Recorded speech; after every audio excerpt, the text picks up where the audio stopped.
संतोष देशमुख प्रकरणावरून विजय वडेट्टीवार आक्रमक झालेत। अजूनही कृष्ण आंधळे पकडला गेलेला नाही, तो मेलाय की जिवंत आहे असा सवाल वडेट्टीवारांनी केला। आकाला वाचवण्याचा हा प्रयत्न असल्याचा दावाही त्यांनी केला। अजूनही तो आंधळे नावाचा त्यातला आरोपी पकडला गेला नाही। तो कुठे आहे त्याचा पत्ता नाही। मेला आहे की जिवंत आहे, कुठे लपला आहे। मला वाटतं की सगळं जे सगळा प्रकार आहे हा यातून आरोपींना वाचवण्यासाठी, मुख्य आरोपींना आकाला वाचवण्याचा हा सगळा प्रकार तर नाही ना, अशी शंका आहे। कारण त्या दृष्टीनंच आपल्या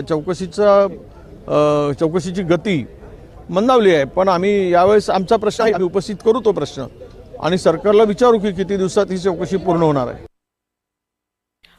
आणि शेतकऱ्यांना मालेगाव गुजरात महामार्ग रोखलाय।